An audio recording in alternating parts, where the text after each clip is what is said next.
तो अपन क्लास में ना हमेशा एक बार पहले पुराना थोड़ा सा 5 मिनट देख करके उसका रिवीजन करेंगे और फिर आगे पे बढ़ेंगे। तो बताओ स्टैटिस्टिक्स वर्ड जो है वो कहाँ से आया था तमन्ना? मैम थी लैटिन से आया था। बिल्कुल, लैटिन स्टेटस से कौन सा था? स्टेटस ठीक है, और? एंड इटली से स्टैटिस था। बिल्कुल एंड जर्मन से स्टैटिस्टिक। बिल्कुल, जर्मन से स्टैटिस्टिक। एंड कितने टाइप्स की स्टैटिस्टिक होती है? यस अक्षता, टू कितने? टाइप्स, बिल्कुल, कौन से? Plural and singular. Plural and singular, all right. तो प्लूरल सेंस क्या था गौरव, आप बताएंगे? प्लूरल सेंस में क्या मतलब होता है? प्लूरल सेंस का मतलब जहाँ पे सबका न्यूमेरिकल हो, मतलब नंबर डिजिट्स हो। बिल्कुल, जब नंबर्स बीच में आ जाए तो अपन बोलते हैं ये प्लूरल सेंस है। ऑल राइट, सिंगुलर सेंस क्या था Aryan? Ma'am statistical method. Statistical tools को यूज करके लेना, राइट? Yes ma'am. अच्छा, ठीक है।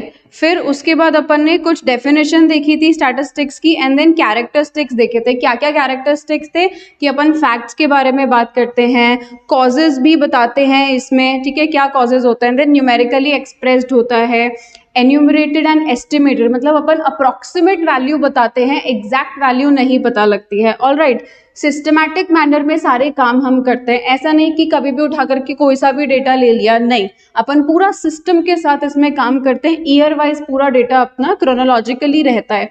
Predetermined purpose, data collect करने से पहले हमें पता रहता है that what for what purpose are we collecting this data, what is our motive behind the collection of this data, right? Then in relation to each other, यानी कि आपस में रिलेशन होता है डेटा का। कुछ भी ऐसे ही उठा करके दो डेटा नहीं कलेक्ट कर लेंगे कि हाँ मैंने हाइट का डेटा कलेक्ट कर लिया और नेशनल इनकम का कलेक्ट कर लिया, नो। अगर आप इनकम की बात कर रहे हो तो फिर आप बहुत सारी चीजें लो, जैसे इनकम लो, एक्सपेंडिचर लो, सेविंग्स लो लोगों की, ठीक है, कनेक्टेड डेटा कलेक्ट करो। ऑल राइट, फिर हमने एक डेफिनेशन देखी थी और उस डेफिनेशन का क्या था? उस डेफिनेशन ने अपने को 4 स्टेजेस बताई थी, दैट देयर आर 4 स्टेजेस। क्या क्या स्टैटिस्टिक्स में चार क्या क्या स्टेजेस इन्वॉल्व होती है? Yes Aryan, what are the 4 stages that involve? Yes, ma'am collecting and organizing, बिल्कुल, collection and organization of data, then presentation of data, बिल्कुल, analysis, analysis of data, then last stage interpretation. Interpretation of data. All right, ठीक है, देखो अपने को ना ऐसे ही concept wise सारी चीजें क्लियर होनी चाहिए, we don't need to mug up anything, ठीक है। फिर इंपॉर्टेंस एंड स्कोप देखा था कि ऑलमोस्ट हर जगह आप बस सब्जेक्ट का नाम लो, आप फील्ड का नाम लो और उसी जगह पर आपको स्टैटिस्टिक्स की इंपॉर्टेंस पता चल जाएगी। उसमें स्टैटिस्टिक्स इन्वॉल्व होगा because numbers are present everywhere. आप कहीं पर भी किसी भी लाइन की बात करो, किसी भी सब्जेक्ट की बात करो, नंबर हमेशा उसमें इंक्लूड होगा ही होगा, और जहां नंबर्स आ गए वहां पर स्टैटिस्टिक्स अपने आप आ गई।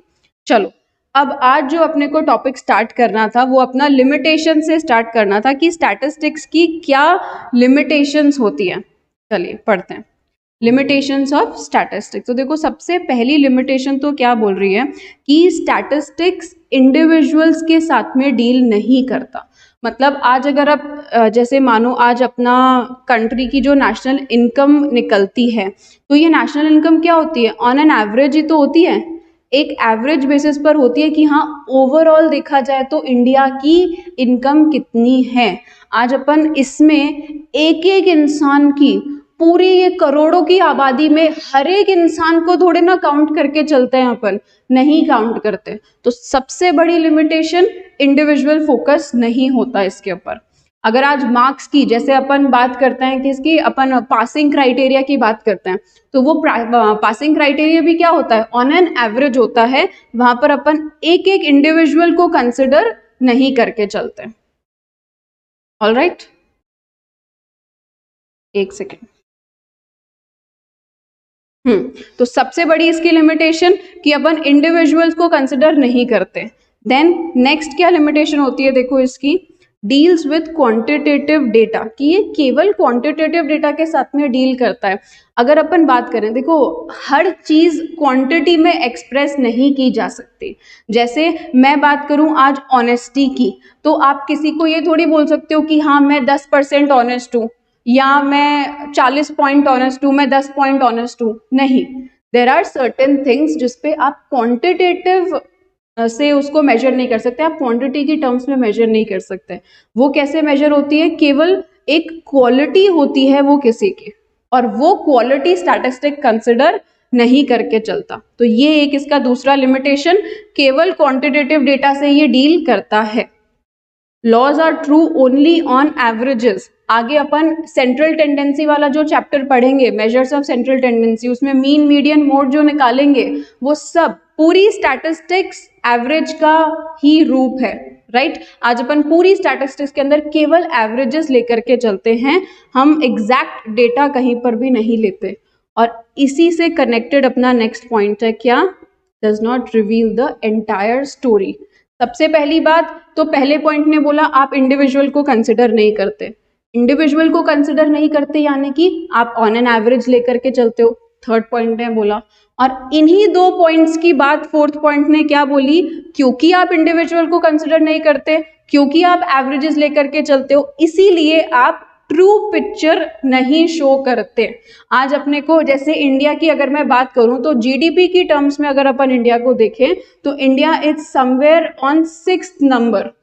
बट क्या मुझे बताओ, क्या एक्चुअली में इंडिया इतनी ग्रोथ वाली कंट्री है क्या कि वो 6th नंबर पे आ जाए जीडीपी टर्म्स में?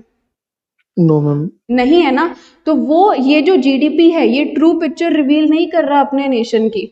जीडीपी जो है वो छुप गया, ये तो इसके पीछे। जीडीपी ट्रू पिक्चर रिवील नहीं कर रहा, राइट। अगर अपन पर कैपिटा इनकम की बात करें, वो फिर भी अपने को थोड़ी बहुत रियलिटी बता देगा, बट कंप्लीट रियलिटी तो वो भी नहीं बताता। इसीलिए कहते हैं कि स्टैटिस्टिक्स सच्चाई नहीं दिखाता आपके सामने एक एवरेज दिखा देता है कि हाँ ठीक है ये देखो। जैसे अपन मार्क्स में भी लेते हैं ना, टॉप 5 है ना, बेस्ट ऑफ 5 अपन लेकर के चलते हैं मार्क्स में। अगर किसी के 7 या 6 सब्जेक्ट्स हैं तो बेस्ट ऑफ 5 ले लो, तो वो बेस्ट में आप क्या लेते हो? जिसमें आपके सबसे ज्यादा मार्क्स आए होंगे। So does it reveal true picture? No, ये ट्रू पिक्चर रिवील नहीं करेगा कि आपकी एग्जैक्ट कितनी परसेंटेज बनी है। And then next is liable to be misused. आज देखो स्टैटिस्टिक्स है ना, स्टैटिस्टिक्स मतलब डेटा। एक इंसान का डेटा दूसरा इंसान मिसयूज कर सकता है। जैसे बीच में अपनी बातें आई थी ना कि भाई चाइना कंट्रीज का डेटा मिसयूज करता है। एप्स के थ्रू चाइना क्या करता है? डेटा कलेक्ट कर लेता है दूसरी कंट्रीज का और उसको मिसयूज करता है। वहां पे लोगों का पता लगा लेता है कि लोगों की क्या क्या डिमांड्स हैं, उन डिमांड के अकॉर्डिंग उनको वैसा प्रोडक्ट देता है कम प्राइस पे। तो डेटा मिसयूज होने के चांसेस बहुत ज्यादा हो जाते हैं स्टैटिस्टिक्स के अंदर। Data should be uniform and homogeneous. Now जैसा अपन ने देखा कि स्टैटिस्टिक्स अलग अलग हिट्रोजीनियस डेटा पे काम नहीं करेगा।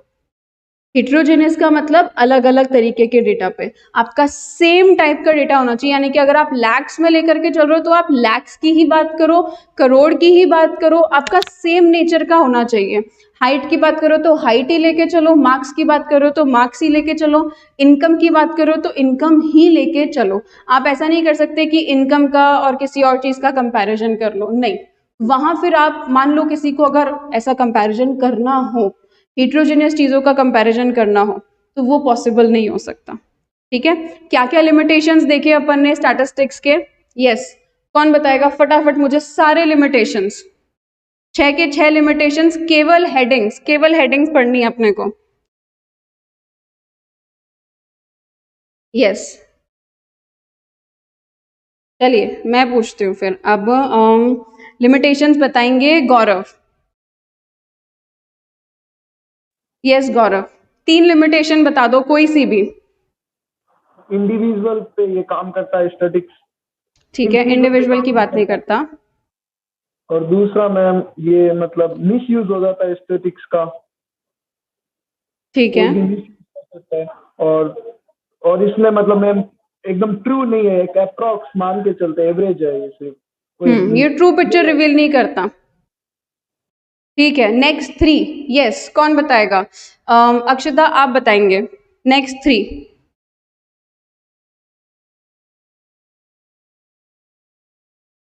Deals with quantitative data all right, और average based, बिल्कुल एवरेज को कंसिडर करता है,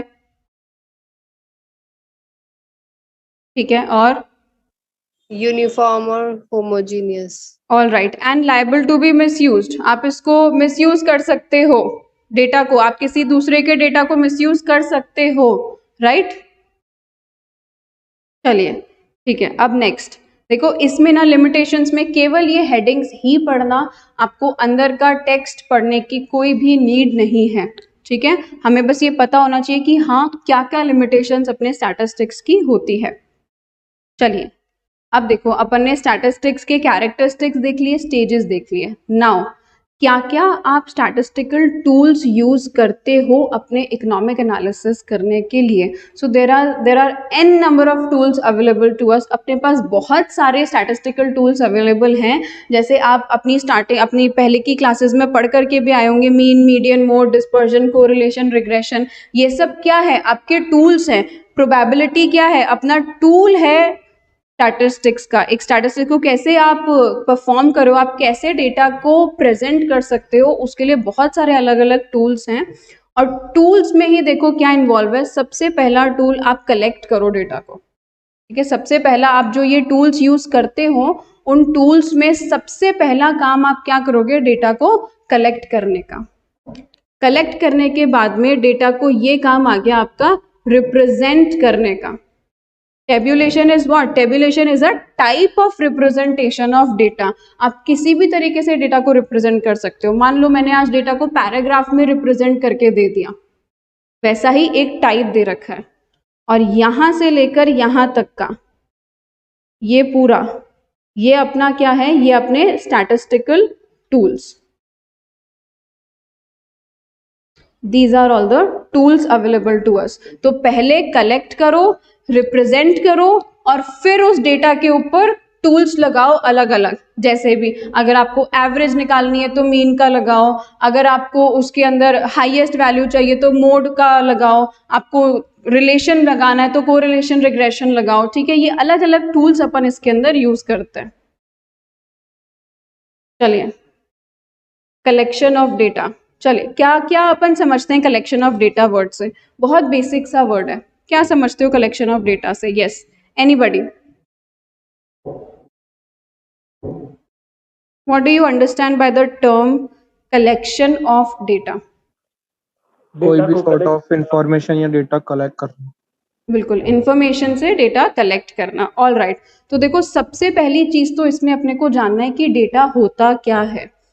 Data, the information collected through census and surveys in a routine manner or other sources is called a raw data। यानी कि जो डेटा आप सबसे पहले कलेक्ट करके चलते हो ना, जैसे मानो आज मुझे मार्क्स के बारे में पता लगाना है, ठीक है? मुझे पता लगाना है, जैसे अपन आज एक कोई स्कॉलरशिप के लिए, कि भाई इंटरमीडिएट में स्कॉलरशिप के लिए अपने को जानकारी चाहिए कि किसके कितने मार्क्स आए हैं, तो उसके लिए आप डेटा कलेक्ट करो, ठीक है?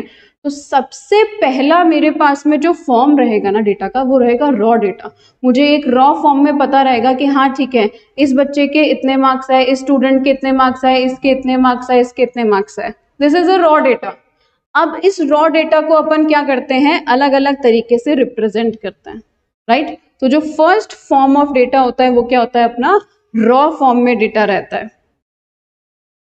The word data means information, ठीक है? डेटा वर्ड का मतलब क्या होता है? इंफॉर्मेशन। इंफॉर्मेशन यानी कि देखो, जो आपके काम की चीज होगी ना, आप केवल उसी को डेटा बोलोगे, राइट? अभी जैसे मुझे कोई आकर के मान लीजिए, मेरा जैसे प्रोफेशन क्या है? मेरा प्रोफेशन है teaching.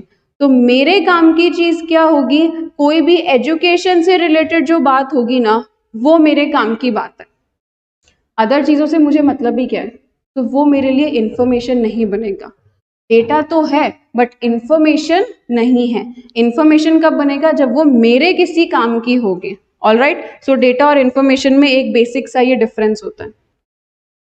raw data is a statistical data in original form before any statistical techniques are used to redefine, process or summarize it. Right, raw data यानी कि जो आपका सबसे ओरिजिनल फॉर्म में डेटा रहता है. जैसे मान लीजिए आज मैंने ना एक पेपर के ऊपर लिख लिया कोई डेटा कि हाँ ये इंफॉर्मेशन अपना थी, दिस इज रॉ डेटा. फिर मैं बाद में जा करके इसको प्रॉपरली अरेंज करूंगी टेबल्स में, मैंने हेडिंग डाल करके प्रॉपरली इसको ऑर्गेनाइज कर दिया. चलिए, ये अपना कलेक्शन ऑफ डेटा वाला बात हो गया. Now there are two types of statistical data. सबसे पहला है अपना primary data and then is secondary data. So primary data क्या होता है अपने पास में? देखो, प्राइमरी डेटा का मतलब होता है जब जिसके काम का डेटा है ना, वो खुद ही इंसान जाकर के उसको कलेक्ट कर रहा है.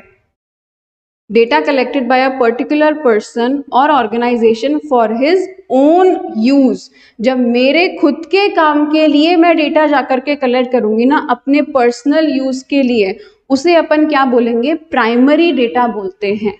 And secondary data is what? जब मेरे काम का नहीं है, मैं किसके लिए, मैं किसी और के लिए डेटा कलेक्ट करके ला रही हूँ. आज जैसे गवर्नमेंट जितने भी टीचर्स को या जितने भी गवर्नमेंट ऑफिशियल्स को अपॉइंट करती है, उनको बोलती है ना कि जाओ घर घर जाकर के पता लगाओ कितने लोगों को कोविड की वैक्सीन लग गई. तो ये लोग क्या कर रहे हैं? ये सेकेंडरी डेटा हो गया. ठीक है, ये सेकेंडरी, ये इनके खुद के काम का नहीं है. ये कोविड की वैक्सीन लगाने का डेटा गवर्नमेंट ऑफिशियल्स, मेनली किसको? ये टीचर्स को बोलते हैं कि आप जाओ और ये डेटा कलेक्ट करके लाओ. तो वो डेटा टीचर्स के काम का नहीं है. वो डायरेक्टली टीचर किसको दे देगी? हॉस्पिटल्स को, या जो भी गवर्नमेंट डिस्पेंसरीज वगैरह जो भी होगी उसको वो डेटा दे देंगे और फिर वो उनको काम में लेंगे. राइट. तो प्राइमरी डेटा तो मान लीजिए आज टीचर है ना, हर जगह पे जाकर के ये पूछ रही है कि हाँ भाई आपके घर में कितने पढ़ने वाले बच्चे हैं या आपके घर में कितने पढ़ने वाले बच्चे हैं. That is primary data. Teacher के खुद के काम का है वो डेटा, अपने पर्सनल यूज के लिए वो डेटा कलेक्ट कर रही है. सेकेंडरी, खुद के लिए नहीं, किसी और के काम के लिए कलेक्ट करना. Data collected by some other person or organization for their own use, but the investigator also get it for its use. ठीक है. Next, methods of collecting primary data. अब देखो, अपन ने देखा प्राइमरी डेटा क्या होता है. Next is primary data collect आप कैसे कैसे करते हो. देखो, सबसे पहली चीज तो आप डायरेक्टली जाकर के पूछ लो. ठीक है, मान लीजिए आज आपको अपने एरिया का पता लगाना है. आपकी ना एक ग्रोसरी की शॉप है. अब आपको अपने एरिया में पता लगाना है कि भाई कितने हाउस होल्ड वाले हैं और कितने यहाँ पर कमर्शियल वाले लोग हैं. ठीक है, तो आप खुद जाकर के हर घर में आप एक सर्वे कंडक्ट करोगे और आप खुद जाकर के पता लगाओगे कि कितने तो हाउस होल्ड हैं और कितने कमर्शियल पर्पज से यहाँ पर रह रहे हैं, ताकि आप एनालाइज कर सको. ठीक है, कमर्शियल पर्पज से रह रहे हैं तो आज अपने को अगर अपन एक टी शॉप भी खोल लेते हैं साइड में, ग्रोसरी शॉप के साइड में एक टी स्टॉल भी खोल लेते हैं तो फ्रूटफुल रहेगा, फायदा करेगा. क्यों? क्योंकि कमर्शियल पर्पज से भी यहाँ पर लोग बाग रहते हैं. राइट. तो direct personal observation is what? Investigator collects the data personally. आज जैसे आप जितने भी ऑडिट के ऊपर जाओगे, ठीक है, आप जब ऑडिट करने के लिए जाते हो तो क्या करते हैं? आप खुद वो डेटा कलेक्ट करते हो. आप ही इन्वेस्टिगेटर हो, आप खुद ही ऑडिटर हो और आप ही डेटा कलेक्ट कर रहे हो. That is direct personal observation. Next, indirect oral observation. Indirect oral observation का मतलब देखो क्या हो गया कि मान लीजिए आज आप ऑडिटर हो. ठीक है, आप पहले दिन एक कंपनी के अंदर गए उसकी इंफॉर्मेशन निकालने के लिए. आपको फर्स्ट डे कुछ भी पता नहीं लगा. ठीक है भाई, नहीं पता लगा. फिर आपने पता लगाया कि है ना एक थर्ड पार्टी है, ठीक है, जिसकी आप इंफॉर्मेशन निकालना चाहते हो ना उससे डायरेक्टली कनेक्टेड है. तो आपने इस थर्ड पार्टी को अप्रोच करके इससे इंफॉर्मेशन ले ली कि ठीक है तुम थर्ड पार्टी, तुम इसके कनेक्शन में हो ना मेरी कंपनी के, जिसमें मेरे को ऑडिट करनी है, जिसका मुझे पता लगाना है, उसके कनेक्शन में तुम हो, तो तुम उससे इंफॉर्मेशन निकालो और फिर वो इंफॉर्मेशन ला करके किसको दो, मुझे दे दो। तो indirect oral investigation, a third person is contacted who is expected to know the necessary details about the person for whom inquiry is meant। जैसे आप में से कितने लोगों ने अजय देवगन की वो रेड मूवी देखी है? देखिए रेड मूवी, उसमें क्या Yes, करता है वो, दूसरे से ही तो पता लगवाता है, Yes, ma'am. Yes ma'am. Right. उस रेड मूवी के अंदर पूरा यही तो है, वो इनकम टैक्स की रेड पड़ी होती है उसके घर में, तो वो क्या करता है, बाकी सोर्सेस से पता लगवाता है कि हाँ ठीक है, क्योंकि उसको डायरेक्टली तो पता लग नहीं रहा था, उसके पास एक कॉल आता है ना, कि आप घर का वो, मुझे याद है अभी मूवी बहुत टाइम पहले देखी थी, बट उसके पास एक कॉल आता है ना कि आप घर का नक्शा देखो, ऐसा करके कुछ थोड़ा थोड़ा याद यस मैम। है ना। तो वो थर्ड पार्टी, उसको किसी थर्ड पार्टी ने कांटेक्ट करा कि हाँ देखो ये इंफॉर्मेशन है। Next, estimates from the local sources and correspondence, मतलब कि आपने एक इन्वेस्टिगेटर अपॉइंट करा, आपने क्या करा, एक एजेंट अपॉइंट करा। मान लो आप इन्वेस्टिगेटर हो, आप ऑडिटर हो, आपने एक एजेंट अपॉइंट कर लिया कि भाई एजेंट तुम ही है ना, डेटा कलेक्ट कर लो, ये सारा काम तुम कर लो, मेरे पास कोई एक ही ऑडिट थोड़ी है, मेरे पास में बहुत सारी जगहों की ऑडिट है, तो ये 2 फॉर्म्स मैं तुमको पकड़ा रहा हूँ, तुम ही इसका डेटा कलेक्ट करके और फिर मुझे दे देना इसकी इंफॉर्मेशन पूरी, ठीक है। तो इसके अंदर अपन एजेंट अपॉइंट कर लेते हैं सिंपली। डेटा थ्रू क्वेश्चनर्स, अब जैसे देखो आज के टाइम में अपन, जैसे बीच में लॉकडाउन था, ठीक है, धीरे धीरे जैसे जैसे थोड़ा लोग बाग इसमें अडेप्ट होने लगे, ऑडिट की जरूरत तो पड़ेगी फिर, राइट।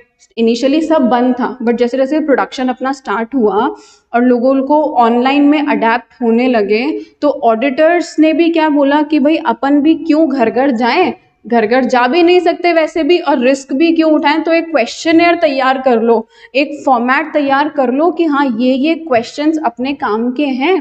मान लो जैसे अगर आप कॉस्ट ऑडिट करने के लिए जा रहे हो, ठीक है, तो आप एक पूरा क्वेश्चनर प्रिपेयर कर लोगे कि बताओ आपकी इनकम इतनी है क्या, आपकी कैपिटल कितनी है, आप कॉस्ट ऑडिट का आपका कौन सा फॉर्म एप्लीकेबल होता है, आपने कौन सा फॉर्म भर रखा है, आप किस तरीके से कॉस्ट ऑडिट के प्रोविजंस को कंप्लाई करते हो। आप ऐसे बहुत सारे क्वेश्चंस का एक पूरा क्वेश्चनर तैयार कर लोगे, जिसमें आपके जितने भी डाउट्स होंगे उन सबके आंसर्स आपको मिल जाएंगे और हो गया data collection,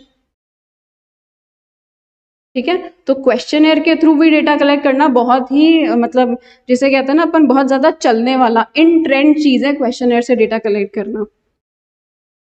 data can be collected by preparing a questionnaire. Investigations through enumerators, अब देखो ये जो एन्यूमरेटर्स वाला काम है ना, ये यूजुअली कौन करता है, ये गवर्नमेंट करती है। गवर्नमेंट एन्यूमरेटर्स को अपॉइंट करती है कि हाँ आप हमारे बेसिस पर डेटा कलेक्ट करके लाओ। सिंपली ये केवल ये गवर्नमेंट का काम है, employed by the government for population census etcetera. जैसे अपने घर में कल मैंने एग्जांपल दिया था, जनगणना वाले आते हैं घर पे, जनगणना, पता नहीं मुझे इसका, जनगणना ऐसे ही मान लो आप, जनगणना, ठीक है, कुछ भी स्पेलिंग होगी कोई बात नहीं, समझ जाओगे ना, बस जनगणना वाले आते हैं घर पे। चलिए, प्राइमरी डेटा का मेथड्स ऑफ कलेक्टिंग सबको क्लियर हुआ, समझ आया? मैम ये 5th पॉइंट वापस समझाना, 5th पॉइंट वापस बताना। 5th वाला पॉइंट देखो, 5th वाला पॉइंट क्या कह रहा है, इन्वेस्टिगेशन थ्रू एन्यूमरेटर्स। एन्यूमरेटर्स वो लोग होते हैं जिन्हें कौन अपॉइंट करती है, अपनी गवर्नमेंट अपॉइंट करेगी। गवर्नमेंट बोलेगी कि आप जाओ घर घर और पता लगाओ कि कितना पॉपुलेशन चल रहा है। जैसे आप लोगों को कभी घर पे नहीं आए लोग बाग पॉपुलेशन की डिटेल जानने के लिए, कभी भी ऐसा याद नहीं है कुछ भी? नहीं, 10 जब साल हो गए पोलियो का मुझको। याद होगा, पोलियो के लिए तो आते थे। बचपन में आए थे मैम। हाँ बचपन में आए थे, बिल्कुल बचपन में ही आए होंगे, बहुत टाइम पहले आए थे, है ना। और वो पोलियो की दवाई के लिए आते थे घर पे। Yes ma'am. ठीक है, तो वो कौन होते हैं? वो एन्यूमरेटर्स ही तो होते हैं। उनको गवर्नमेंट ही ये काम देती है कि आप जाओ और ये डेटा कलेक्ट करके मुझे लेकर के आओ। जैसे पॉपुलेशन का हो गया, पॉपुलेशन सेंसस इज व्हाट, जनगणना ही पॉपुलेशन सेंसस होता है। ठीक है, एन्यूमरेटर्स गवर्नमेंट के द्वारा अपॉइंट किए हुए लोग। All right, methods of collecting clear है बिल्कुल अच्छे से?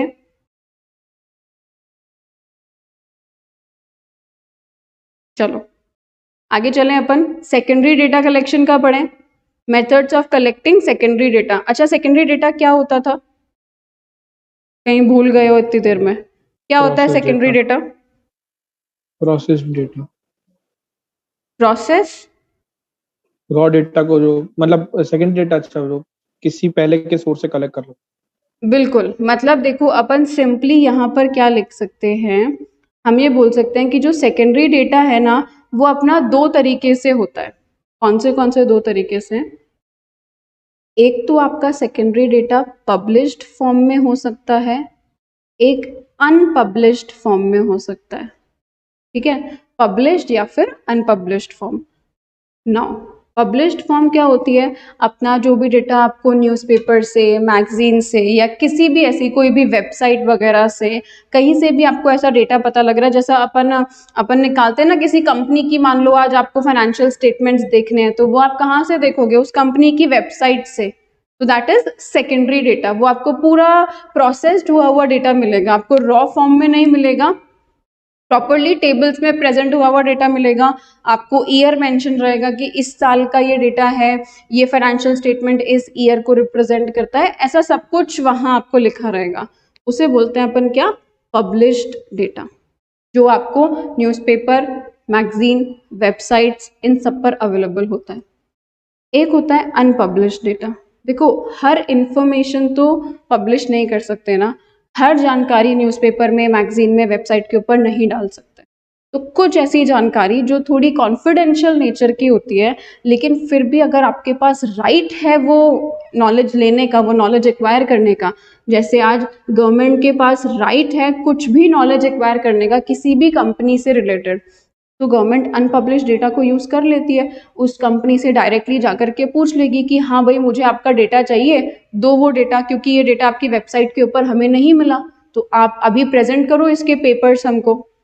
तो प्रॉपरली टेब्यूलर फॉर्म में वो प्रेजेंट करना पड़ेगा कंपनी को, सारी इंफॉर्मेशन गवर्नमेंट को। ठीक है, चलो इसको पढ़ लेते हैं अपन एक बार। Secondary data can be collected from the following sources. कौन से सोर्सेज से अपन सेकेंडरी डेटा कलेक्ट कर सकते हैं? Newspaper and periodicals, right, magazines वगैरह, पब्लिकेशंस ऑफ ट्रेड एसोसिएशंस, जितनी भी ट्रेड एसोसिएशंस है यानी कि लेबर यूनियंस जितनी भी है, उन सब से आप कलेक्ट कर लो। रिसर्च पेपर, आज यूनिवर्सिटीज अपने अलग अलग रिसर्च पेपर्स पब्लिश करती हैं, उनसे अपने को पता लगेगा। Official publication of central, state and local government, right, आज अगर गवर्नमेंट कुछ निकालती है, जैसे गवर्नमेंट जीडीपी का जो डेटा पब्लिश करती है, हमको वहीं से तो जीडीपी का आइडिया लगता है, और कहाँ से लगेगा? ठीक है, इसमें लिख लो जीडीपी का जो डेटा होता है।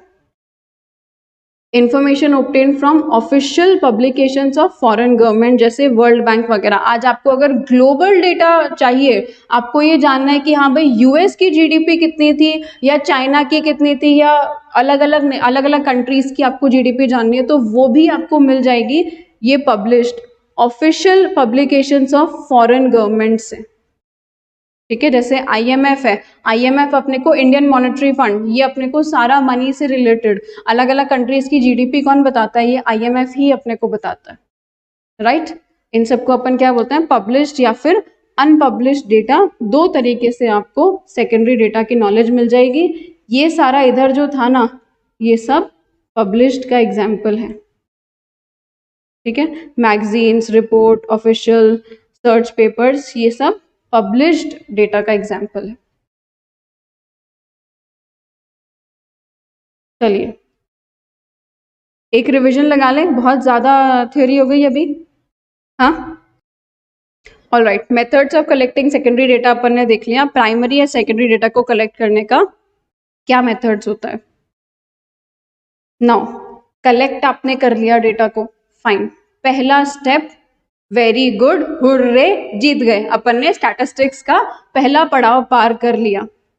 आगे इस पहले के बाद में क्या करना है अपने को? उस डेटा को क्लासिफाई भी तो करो। मान लो आज कलेक्ट करके चल लिया कि हाँ भाई अक्षिता के मैथ्स के अंदर मार्क्स आए 65, उसके बाद आर्यन के मार्क्स आए 70, देन धीरज हैं, धीरज के मार्क्स आए कितने 68, देन अपना तमन्ना के मार्क्स कितने आए, तमन्ना के मार्क्स आए अपने पास वही 70। तो ऐसा मैंने एक गौरव रह गए, गौरव के मार्क्स आए कितने, गौरव के भी अपन 68 ले लेते हैं, ठीक है। ऐसा जरूरी नहीं है यही मार्क्स हो, एक नॉलेज के लिए बस, ठीक है। थियोरेटिकल फॉर्म में अपन ने इस डेटा को लिख लिया था, क्लासिफाई भी तो करेंगे ना। मान लो यहाँ केवल एक सब्जेक्ट नहीं, अलग अलग सब्जेक्ट, आज मैंने मैथ्स की जगह सारे सब्जेक्ट का ले लिया कि भाई इको में 70, देन अपना इको के बाद अपने अकाउंट्स के अंदर 80 आए इनके, ठीक है। और कॉस्टिंग का जो पेपर है उसमें तो भयंकर इन्होंने 90 स्कोर कर लिया, ठीक है। तो ऐसा अलग अलग सबका ऐसा ही अपन ने मार्क्स लिख करके चल लिया, सबके मार्क्स लिख लिए, क्लासिफाई करेंगे। ये हो गया अपना first step, collection.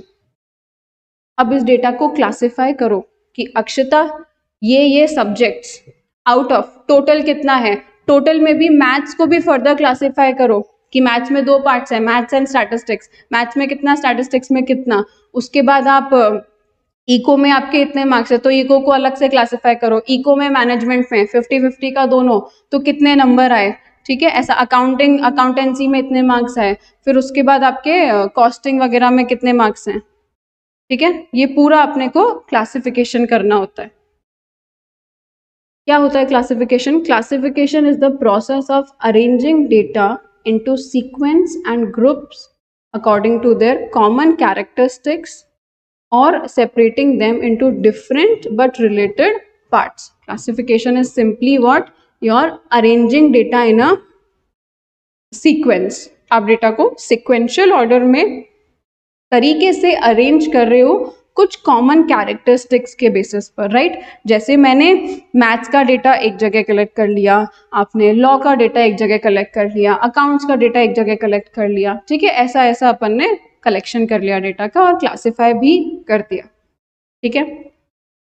Requisites of a good classification, कि भाई एक अच्छे क्लासिफिकेशन के लिए क्या क्या आपको नेसेसरी है, क्या चीजें आपको चाहिए पहले से। इट शुड बी एग्जॉस्टिव, यानी कि आपका जो क्लासिफिकेशन है ना वो बिल्कुल टू द पॉइंट होना चाहिए। जिस पर्पस से आपने डेटा कलेक्ट करा है वो पर्पस को फुलफिल करना चाहिए आपका क्लासिफिकेशन, एग्जॉस्टिव नेचर का होना चाहिए। अनशन चीजें मत इंक्लूड करो इसके अंदर। अनएम्बिगियस मतलब कि ऐसा नहीं है कि आप ना कहीं से भी कैसा भी डेटा लेकर के आ रहे हो, नो, प्रॉपर तरीके से डेटा को अरेंज करा हुआ होना चाहिए आपका। म्यूचुअली एक्सक्लूसिव का मतलब कि एक डेटा दूसरे डेटा से कॉन्फ्लिक्टिंग नेचर का नहीं होना चाहिए।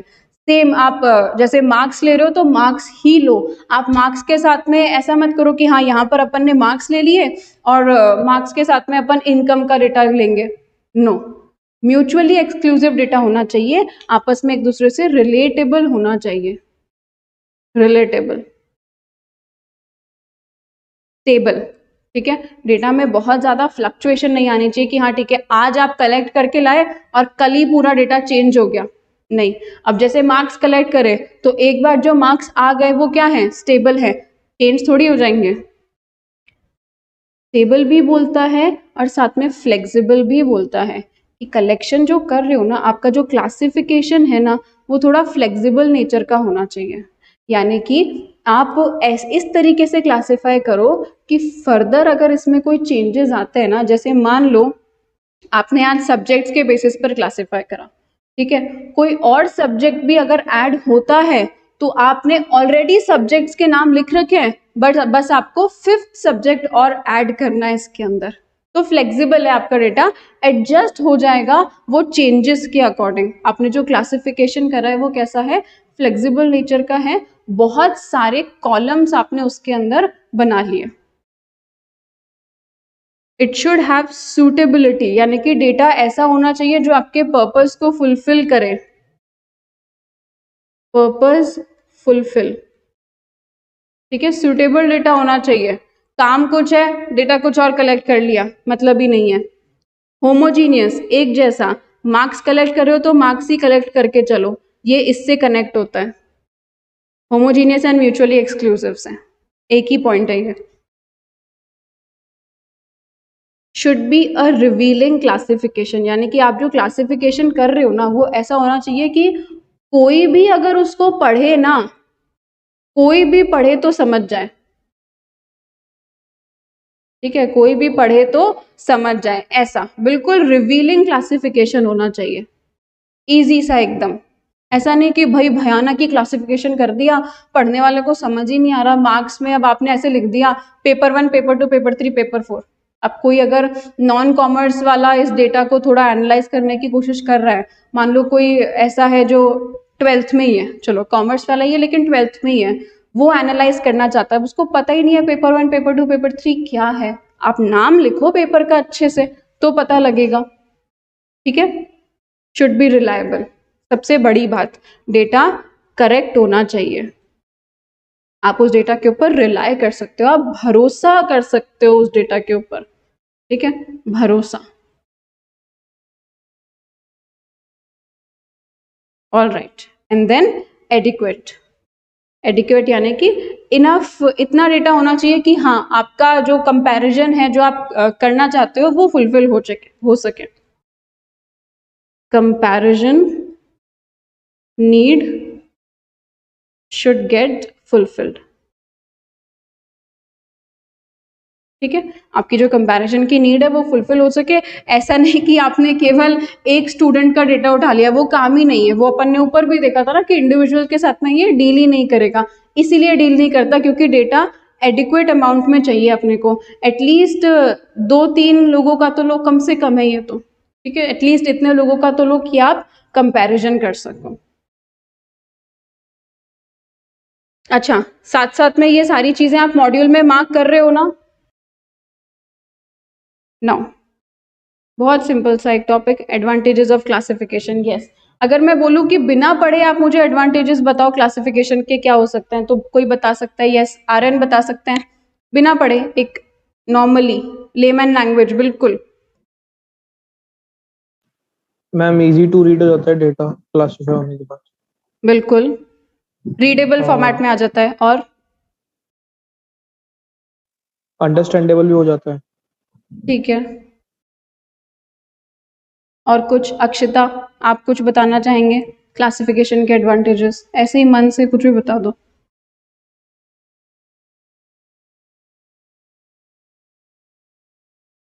एक डेटा को दूसरे डेटा से कंपेयर कर सकते हैं। बिल्कुल, अगर आपने परफेक्टली क्लासिफाई करा है तो कंपैरिजन पॉसिबल है।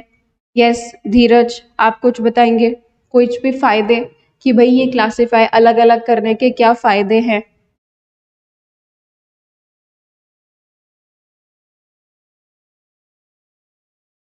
गौरव? डेटा को अच्छे से एनालाइज कर सकते हैं। बिल्कुल। तमन्ना?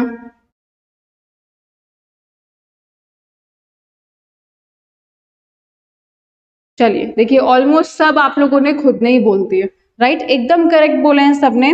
सबसे पहली चीज, इग्नोर अननेसेसरी डिटेल, कोई भी आलतू फालतू की डिटेल, जैसे अगर आप लिख लाए ना बाय चांस रॉ कलेक्शन में, अगर आप कोई भी आलतू फालतू की चीजें लिख करके लेके आ गए तो वो क्लासिफिकेशन के टाइम पे एलिमिनेट हो जाएगा। क्लासिफाई कर दिया, टेबल में रिप्रेजेंट कर दिया या किसी भी तरीके से, तो आप कंपैरिजन कर सकते हो। देन आप helps in studying the relationship between several characteristics. आज आपके डेटा में अगर अलग अलग चीजें होंगी, जैसे आज यहाँ पर अपन सब्जेक्ट की ही बात कर रहे थे ना, आज अपन मार्क्स की बात कर रहे थे, तो मार्क्स में हम क्या देख सकते हैं, 4 तरीके के सब्जेक्ट थे भाई, 4 सब्जेक्ट हैं, चारों सब्जेक्ट में से बच्चे कौन से सब्जेक्ट में अच्छे हैं।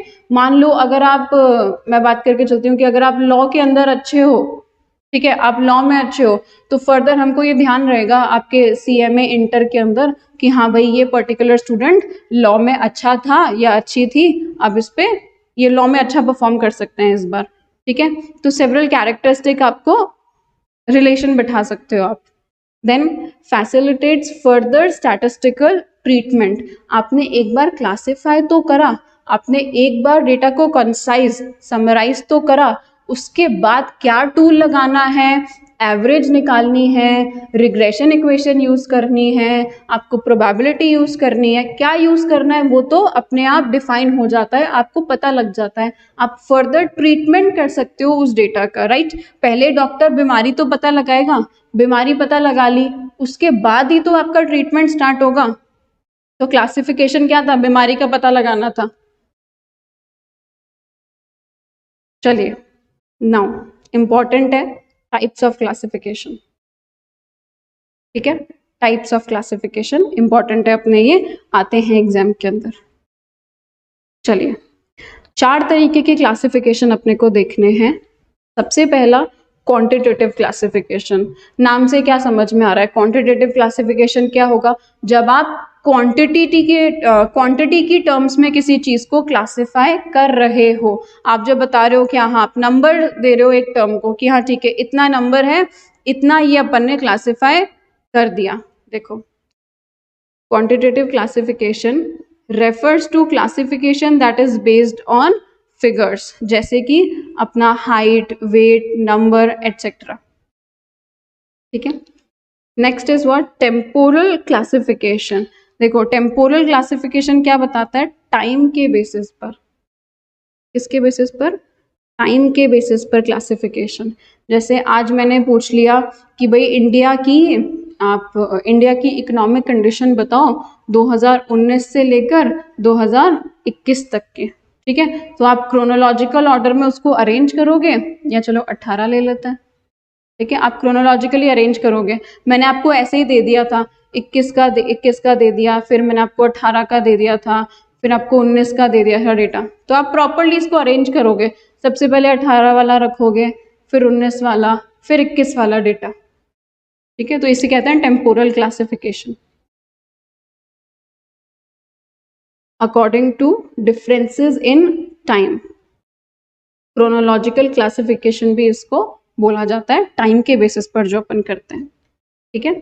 नेक्स्ट इज स्पेशल और ज्योग्राफिकल क्लासिफिकेशन, यानी कि आप ज्योग्राफिकल एरिया के बेसिस पर क्लासिफाई कर लो। जैसे आज अपना जितना भी वाइल्ड लाइफ का क्लासिफिकेशन हो रखा है, ठीक है, वाइल्ड लाइफ की अपन बात कर सकते हैं, या जितनी भी अपने सेंचुरीज बनी हुई हैं इंडिया के अंदर, राइट, जितनी भी सेंचुरीज बनी हुई है, या जितना भी अपन बात करते हैं क्या, कोल्ड डिस्ट्रीब्यूशन की बात कर लो, ये सब क्या है, स्पेशल ज्योग्राफिकल क्लासिफिकेशन। आपने एरिया के बेसिस पर क्लासिफाई कर दिया।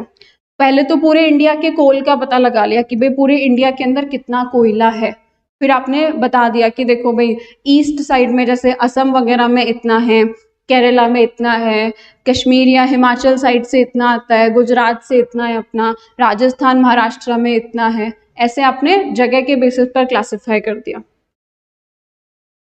दैट इज स्पेशल और geographical classification according to geographical location और प्लेस। फूड सबसे बेस्ट एग्जाम्पल इसका, फूड को जो क्लासिफाई करते हैं वो ज्योग्राफिकल क्लासिफिकेशन होता है। क्वालिटेटिव क्लासिफिकेशन, यानी कि आप किसी की एट्रीब्यूट्स के बेसिस पर क्लासिफाई कर रहे हो, आप क्वांटिटेटिव नहीं, आप एट्रीब्यूट्स यानी कि जैसे सोशल स्टेटस के बेसिस पर क्लासिफिकेशन कर रहे हो, आप किसी की ऑनेस्टी वगैरह के बेसिस पर, आप जैसे अगर मार्क्स में भी अपन लें तो मार्क्स की ना कंपेयर करते हुए हम क्या कर रहे हैं, आईक्यू पर बात कर रहे हैं, कितना इंटेलिजेंट कोई इंसान है, ठीक है, उस बेसिस पर क्लासिफाई करना, दैट इज क्वालिटी। जैसे आप स्कूल में देखते होंगे ना, स्कूल की रिपोर्ट कार्ड में ऊपर तो अपना करिकुलम वाला हिस्सा आ जाता है, अपने सब्जेक्ट्स आ जाते हैं, नीचे कुछ एक्स्ट्रा भी तो आता है, नीटनेस का, मतलब क्लेanलीनेस एंड नीटनेस का, उसके अलावा होमवर्क करके लाने का, वो सब क्या है आपका क्वालिटेटिव क्लासिफिकेशन। आपकी मार्कशीट में दोनों क्लासिफिकेशन होते हैं, स्कूल की जो मार्कशीट्स होती थी उसमें दोनों तरीके के क्लासिफिकेशन होते थे। ऊपर तो आपके 7 सब्जेक्ट्स का क्लासिफिकेशन, 5 जितने भी सब्जेक्ट्स थे, और नीचे एक पार्ट होता है जिसमें आपके देखो म्यूजिक स्किल्स, डांसिंग स्किल्स और नीटनेस, आपके होमवर्क, आपकी हैंडराइटिंग, इन सब में मिलती है ना, अपने को ग्रेड्स मिलती थी इसमें भी A+B करके, राइट। याद है किसी को? होती थी किसी के रिपोर्ट कार्ड में? अच्छा, नीटनेस में किस किस को A+ मिलता था? मैम वो पूरी क्लास को देते थे A+। पूरी क्लास को A+ देते थे। नहीं, हाँ ऐसे कोई मैम। बच्चा मान लो ऐसे गंदा संदा होके आएगा तो उसको क्यों A+ देंगे? वैसे टीचर्स पता नहीं। कंसिडर ही नहीं करती थी, है ना? मुझे भी ऐसा ही लगता था। हाँ मैम। मैं जब अपने फ्रेंड से कंपेयर करती थी ना अपना कि यार मेरा तो डांस में अच्छा आना चाहिए, ये आर्ट वगैरह में, ये इनको भी क्यों A+ दे दिया? तब मुझे भी समझ आ गया था। मैंने कहा ये ऐसे ही देती है ये वाला क्लासिफिकेशन, फालतू में सबको ही A+ दे देते हैं। चलो, तो वो अपना क्वालिटेटिव एंड क्वांटिटेटिव स्कूल की रिपोर्ट कार्ड से रिलेट करना है यहाँ से, ठीक है? लिख भी सकते हो आप इधर, जैसे कहाँ लिखोगे? यहाँ लिख देती हूँ मैं।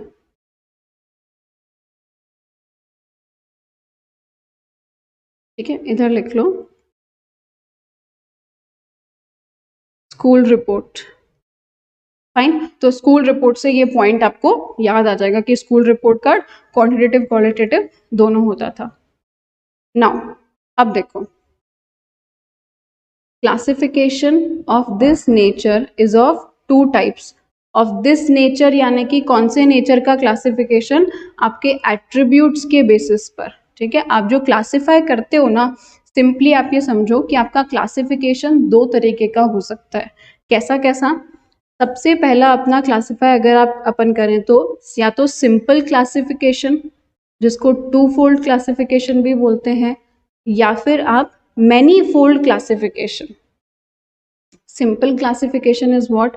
जब आप केवल 2 एट्रीब्यूट्स के बेसिस पर, आप केवल 2 क्राइटेरिया के बेसिस पर क्लासिफिकेशन कर रहे होते हो। तो जैसे मान के चलते हैं, आज जैसे यहाँ पॉपुलेशन का क्लासिफिकेशन कर रखा है, ठीक है?